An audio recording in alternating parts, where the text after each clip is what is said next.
Hello, John Lombard. It's very nice meeting you. Yeah, great to be here. Yeah. What do you tell people who just learn about you and you meet them? And what do you tell them that you do for a living? Well, I've got a fairly unique story and background. Uh, Born and raised in a tiny little village in Canada in the southwestern Ontario, population 900. Couldn't wait to get out of there. Um, So yeah, when was this? Give us yeah, culturally when we know, because I was born in yeah, 1948. yeah. You are a I was born in '67. 67. All So, right. so So this is basically, post 70s and 80s. I 70s was and born. 80s. So, Yeah, all right. yeah, yeah. Continue.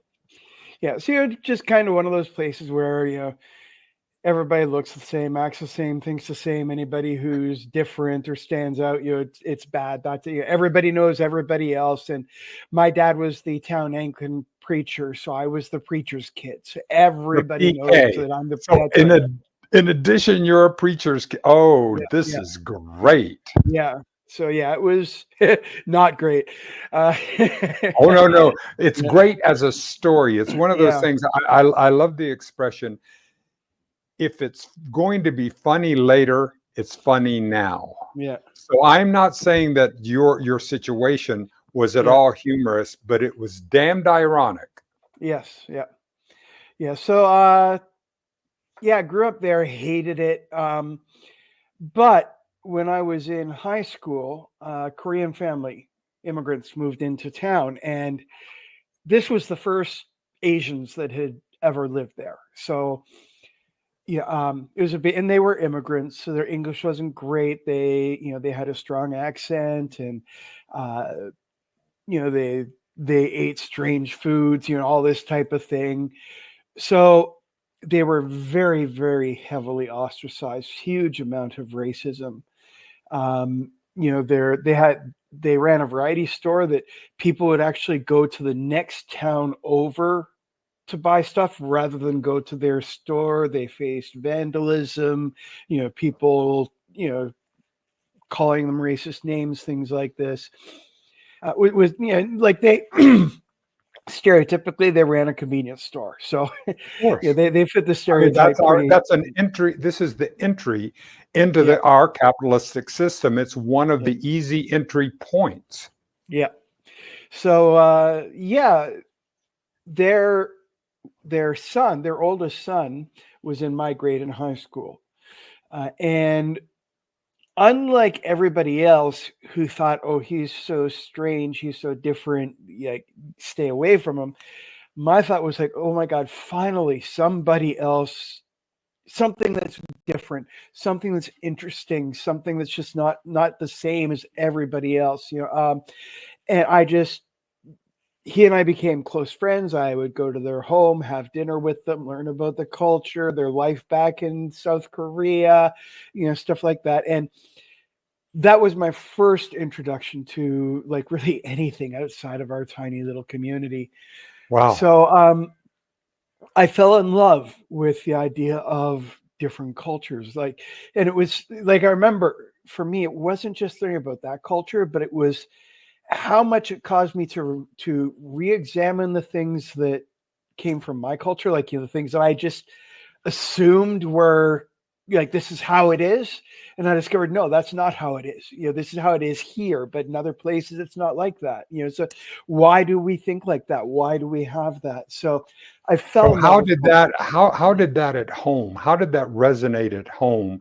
It did Growing really. John. Here's Yeah. John who is suddenly thinking for himself, thinking in things and other. What was that tension like?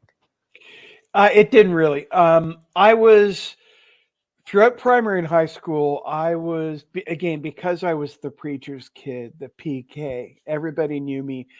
Um, my way of adapting to that was do nothing, say nothing, be nothing. Like I sat in the back of the classroom, didn't participate. It's like I was a non-entity in most ways, and it was the same. Like I with my family. I had a younger brother who was pretty much like huge trouble, just constantly causing trouble. So my dad, one of the things with being a preacher with kids is, and especially in a small town, everything that the kids do reflects on him as a preacher. So Yes. I always felt that there was kind of this pressure on me, particularly because my brother was so bad, that I had to be sure I wasn't adding additional Yeah. pressure. So honestly, while I was at home, it didn't really have much impact at all, other than internally. It Right. was once I got out of there, then my entire life purpose was not just leaving my hometown, it was leaving my country, getting out of Canada, travel the world, learn about different cultures, experience different cultures, things like that. So Well, yeah, the impact was really for after I was old enough to leave. all right, now let's go back. Was there anything in literature that fired you? Any of the books or anything beyond meeting this Korean friend that you made, your own evolution in your own consciousness? Because this is uh pre-internet. This yeah, is. yeah. Yeah. Well, yeah. It's definitely pre-internet.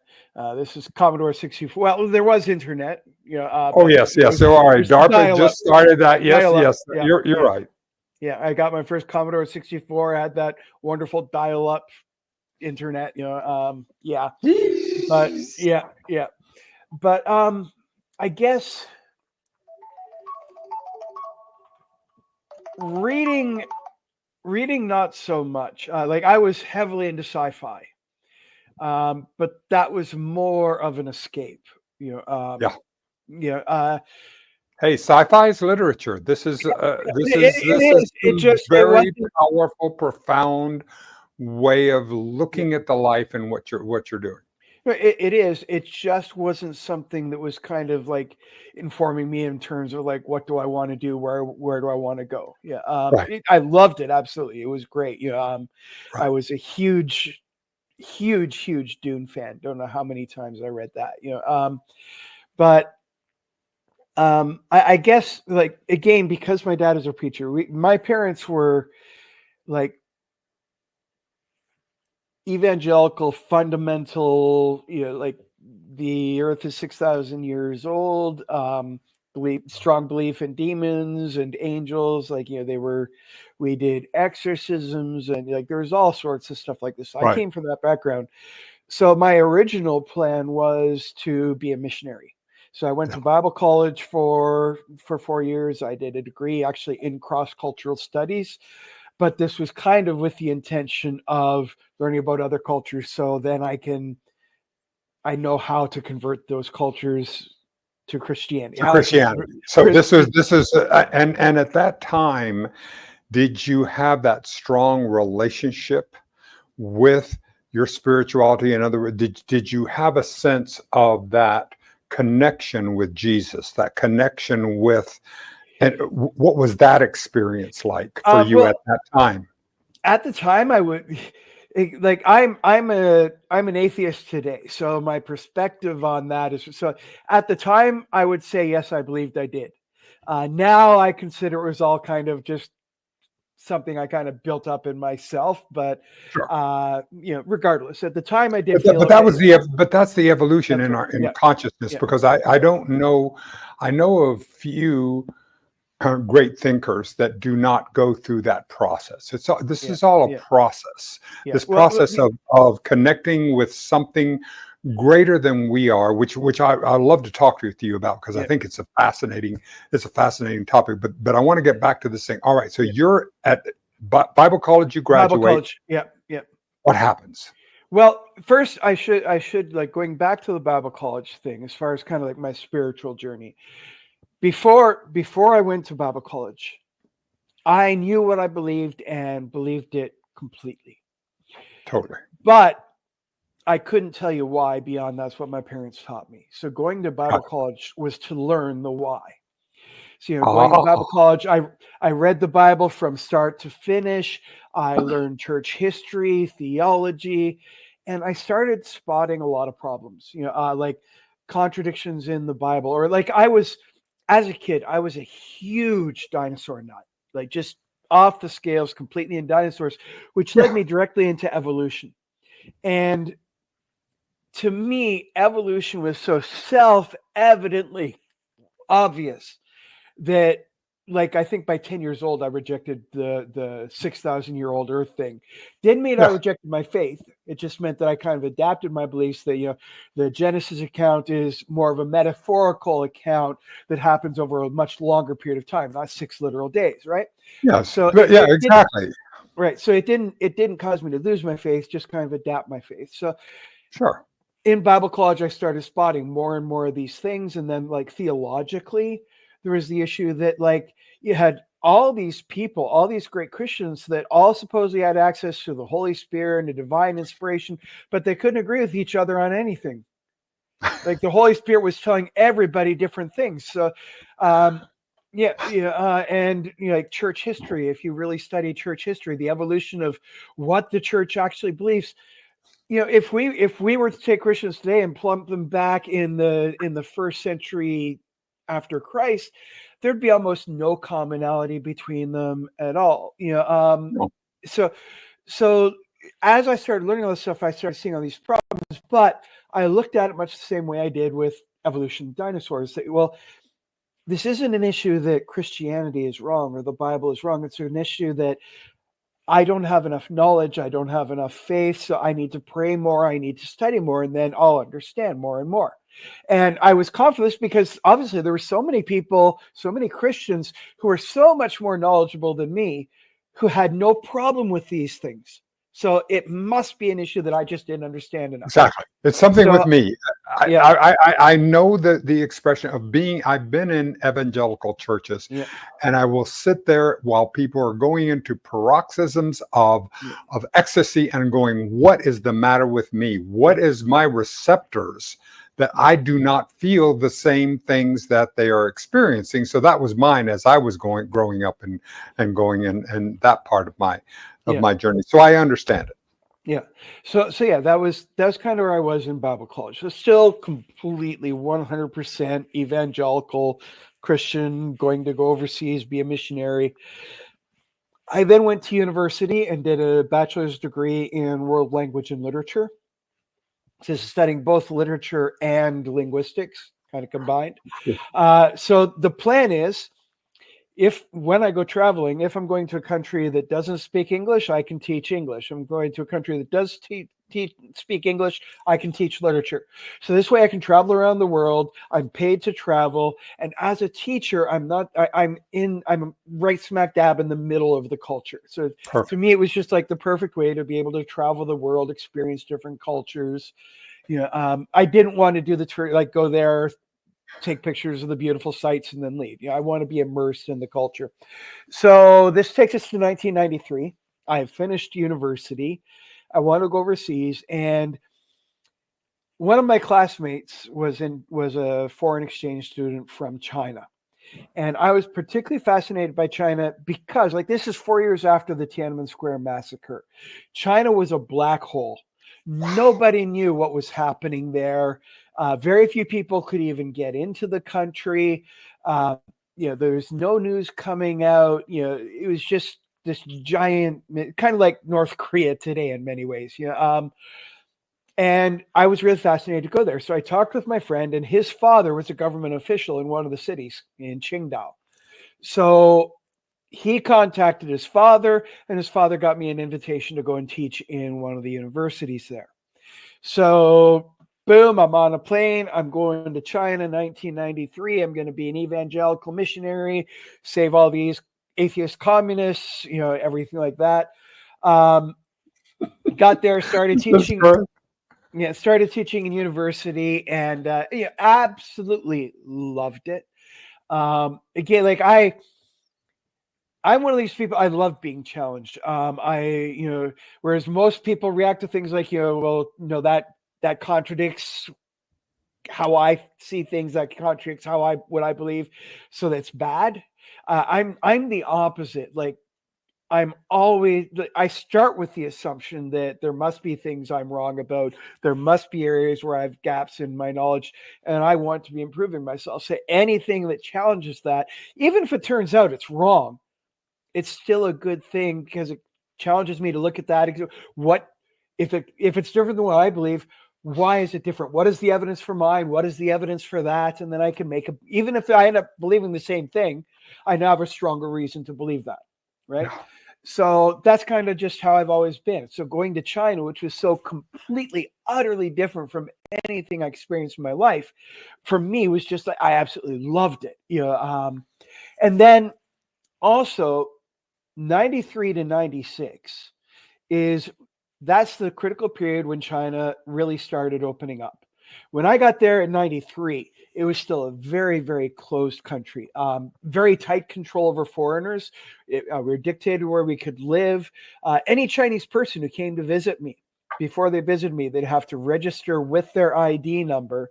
And if they visited me more than 3 times, they'd be reported to the police, and the police would go to interview them. Like, why are you talking to the foreigner? What are you talking about? What did he say to you?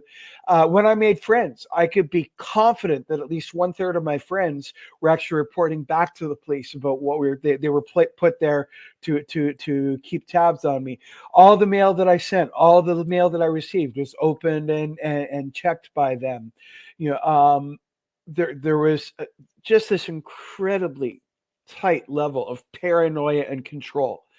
And from 93 to 96, in just 3 years, that changed massively. Like, the pace of change was incredible. And like 96, 97, that's when China essentially opened the doors to the outside world. The foreign companies are flooding in, tourists are flooding in. And my original plan had been to stay in China 1 or 2 years and then travel to another country, another country, another country. Sure. But I saw with this pace of change, in particular the fact that I had kind of a head start on everybody.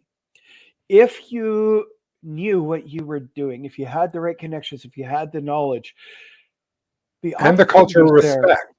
And the culture of respect. Yeah. You weren't going in there. You were going in there as a learning person, as someone who is open. You have you have a scientist's humility. Yeah. So yeah, it was just, I absolutely fell in love with it.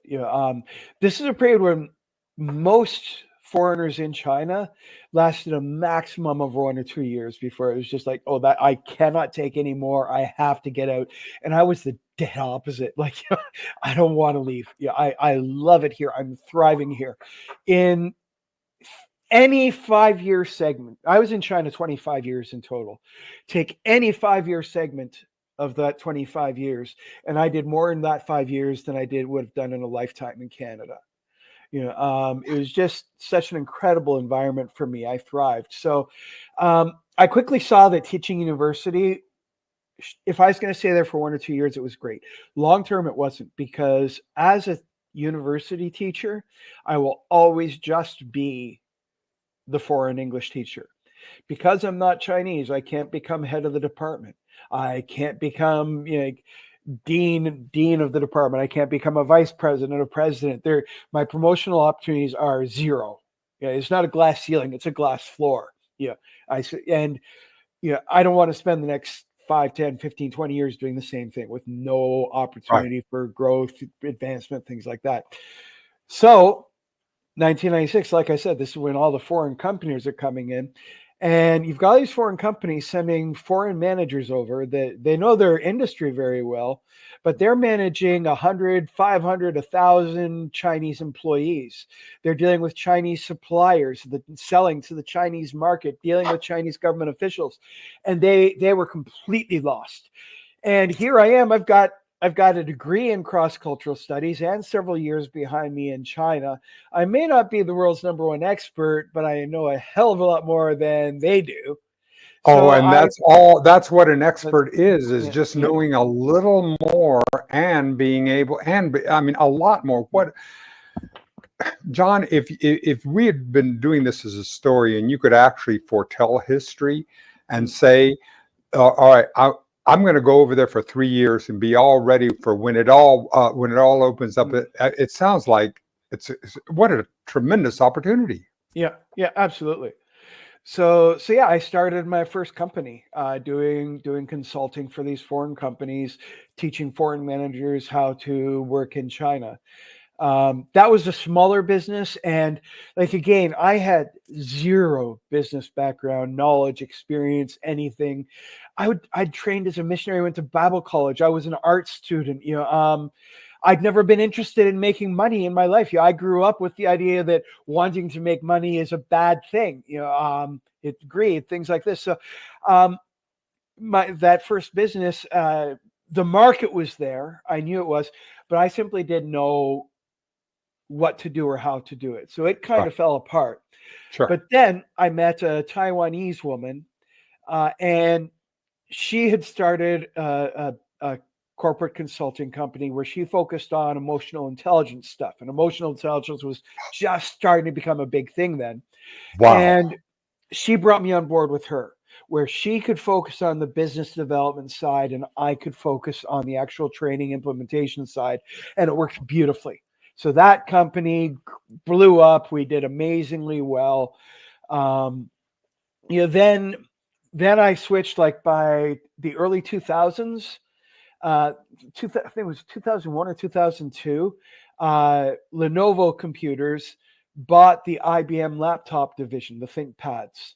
Yes. And so suddenly you had the reverse situation of Chinese managers being sent to America to run an American company with American employees. So then I started doing the reverse, working with Chinese companies, helping them understand how to work overseas. So 2001 ended up one of the biggest experiences of my life, one of the most memorable. The Beijing was bidding for the 2008 Olympic Games. Now, I'm Canadian. Toronto was also bidding for them, but the rules for presentations to the International Olympic Committee, all presentations, the only languages allowed are English and French. Those are the two official languages of the Olympics.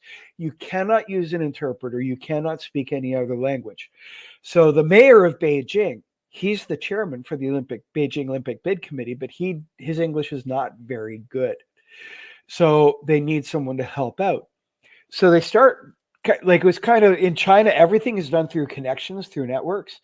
So they talked to the China Daily newspaper, which is China's largest national newspaper. And they said, oh, well, we have this guy named John Lombard. He wrote a column for us for several years where, like, people would write and ask questions about cultural differences, and I would answer. So they said, he has a really good understanding of Chinese culture. He's very sympathetic to the Chinese culture. So I've got their national English newspaper vouching for me. They talked to the Hope Project. And the Hope Project is China's largest, or at that time, was China's largest, most famous charity organization focused on education for children living in poverty. I had been a consultant for them to help them improve their efforts to reach outside the Chinese, to get donations from non-Chinese to present their message, how to present this message to foreigners. And so they recommended me. They talked to Beijing University, which is China's #1 university. It's like the Harvard or Yale of China. Sure. And I had taught for a year in the postgraduate department at Beijing University, specifically teaching postgrad students that a significant part of the research involved collaboration with universities or other researchers overseas. So again, I was focusing on the cultural aspect, how to handle all that. So Beijing University recommended me. So the Olympic Committee is like, look at this, and like, who on earth is this guy? Our #1 newspaper, our #1 charity, our #1 university are all recommending him. They called me in for an interview.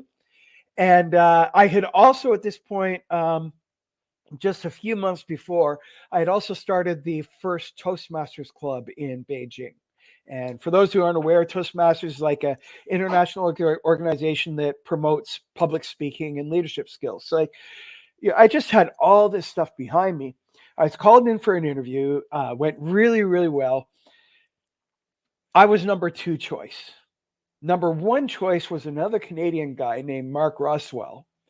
And Mark, in China, his Chinese name is Da Shan. And at that time, like, this guy spoke not only absolutely 100% fluent Chinese, but he spoke colloquial Chinese. He had the comedy act that involved like very complex interactions, stuff like this. And he was famous, like one of the most famous people in China. So he was their first choice. But then he ended up having family problems and had to go back to Canada. So I got the job as number 2. So thank you, Mark. So yeah, I ended up going in, and initially my job was he wrote the speech in Chinese. He and his advisors wrote the speech in Chinese. They translated into English, and then initially my job was to fine tune this to make sure that the English was all proper, and then to help him learn how to essentially memorize it by rote. But when I read it, the problem was they needed votes. Asians were already voting for them. A lot of the Asian countries they needed votes from the Western nations. And the presentation they had come up with was one that would appeal strongly to Asian cultures, but not Western cultures, the places where they needed votes. It was all about what they've done in the past. Like, we built the Great Wall. We invented gunpowder. We did this. We did this. We did this.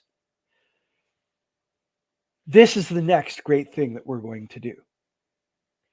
And for countries where the past is really important, that's a very powerful message. The thing is, Western countries tend to focus much more on the future. Like, okay, China built the Great Wall. You didn't. You had nothing to do with that. China invented gunpowder. Like, how many generations ago of your great grandparents was that? This has nothing to do with you guys, the people who are leading this right now. How did they receive that? Yeah. Did they click?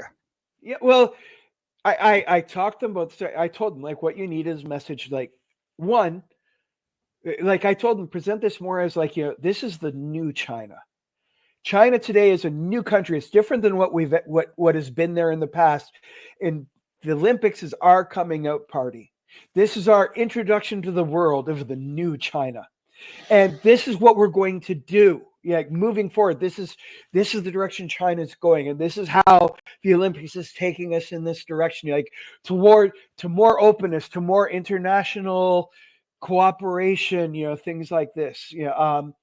So I presented this to them, and the reaction was quite positive. Like they did recognize me as an expert in cultural issues. So I ended up actually rewriting about a third of that speech. So a third of the speech that the mayor gave was actually written by me, and then they won.